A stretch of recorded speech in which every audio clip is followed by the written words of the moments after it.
तो देखो बेटा, ये जो प्रैक्टिकल है, हार्डनेस ऑफ वाटर को डिसाइड करना है, यानी कि कोई वाटर सैंपल है, उसमें उसकी कठोरता कैसी कितनी है वो हमको निकालना है।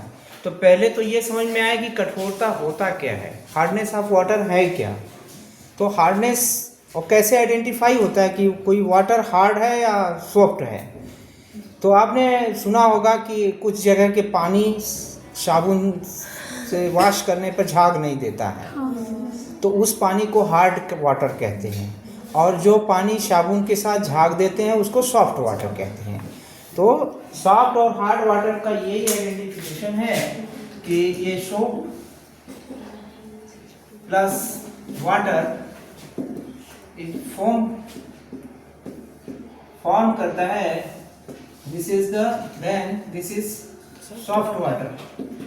ठीक है, इफ सोप प्लस वाटर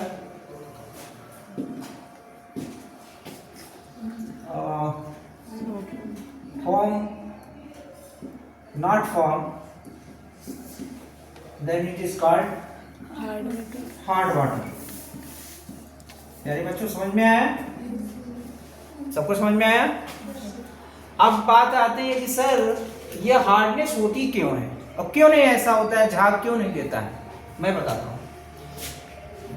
जिन जगह के पानी में कैल्शियम सल्फेट,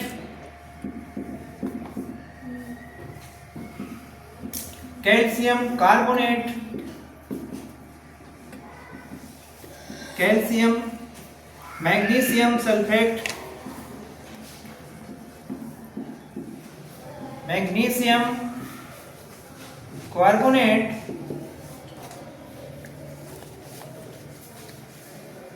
इवन बाइकार्बोनेट भी आप लिख सकते हैं, बाइकार्बोनेट का होल ट्वाइस, राइट ना।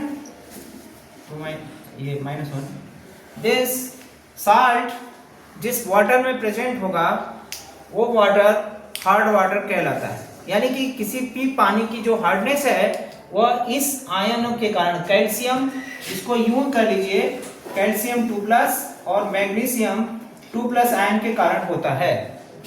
अब ये होता क्यों है, सोप में क्या होता है कि RCOONA होता है, ये sodium salt of fatty acid होता है, ये सोप है, जनरल फार्मूला है बेटा।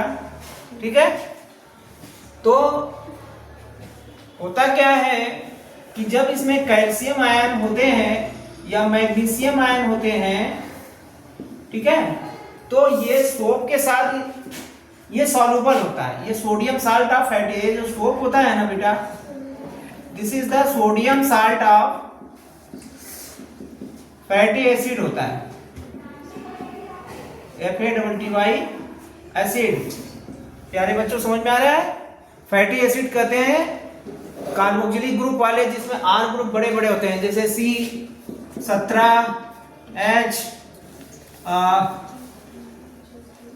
मान लीजिए 34 CnH2n+2, तो 34, इसको 35 कर लो, ये COOH हो गया। ठीक है, ये फैटी एसिड हो गया। बड़े चेन वाले हाइड्रोकार्बन देखो 17 कार्बन है इसमें, 17 कार्बन का चेन बनाओगे तो बहुत लंबा चला जाएगा। अब ये हाइड्रोजन को हटा दो सोडियम हाइड्रोक्साइड से रिएक्शन करा के, जैसे तुम लोग रिएक्शन करा रहे हो तो सोडियम स्टेटेट बन रहा है, तो this is the called the salt of fatty acid. ठीक है, दिस इज सोप। अब ये तो समझ में आ गया होगा सोप क्या होता है। अब इस सोप को ये जो सोप होता है इसको मान लो तुम्हारे पानी में, ये वाटर में, हार्ड वाटर में ये आयन प्रेजेंट है, तो ये आयन क्या करते हैं, इस सोडियम को हटा देते हैं और इसको खुद अपना RCOO- का होल ट्वाइस कर लो, बैलेंस हो जाएगा और कैल्शियम 2+ हो गया, तो calcium salt of fatty acid बन गया। सोडियम को हटा दिया और ये सॉल्युबल होता है, ये क्या होता है, सॉल्युबल होता है, और ये क्या होता है, इनसॉल्युबल होता है, पानी में घुलता, इसीलिए पानी झाग नहीं देता। अब समझ में आया पानी झाग क्यों नहीं देता है, और हम इसी प्रकार से पहचान जाते हैं कि पानी हार्ड है या सॉफ्ट है। तो अब एक बात हमको बताओ तुम लोग, अब तो समझ में आ गया सारे बच्चों को। क्यों हार्ड वाटर के साथ साबुन झाग नहीं देता है? क्योंकि साबुन जो होता है सोडियम एसिटेट फैटी एसिड होता है। अब वो सोडियम जो होता है सालुबल होता है, सोडियम साल्ट सालुबल होता है। जैसे ये सोडियम साल्ट है, ये सालुबल हो गया, साबुन है। अब ये पानी में गया, अब सोडियम को हटा के कैल्शियम उसमें था, कैल्शियम ने कहा कि हम जगह ले लेंगे, तो कैल्शियम को सोडियम को हटा के ये रिएक्शन के साथ कैल्शियम ये हार्ड वाटर में है। अब ये क्या हुआ कि कैल्शियम का साल्ट बन गया। अब ये वाटर इनसॉल्युबल होता है, ये वाटर इनसॉल्युबल, पानी में घुलता नहीं है कैल्शियम साल्ट। और इस सॉल्युबल होने के कारण अब जब साबुन नहीं घुल रहा है तो झाग कहां से? अब समझ में आ गया? तो हार्ड होता है। अब मैं एक प्रश्न आपसे करना चाहूंगा, लिख लिया रिएक्शन? नोट कर लीजिए।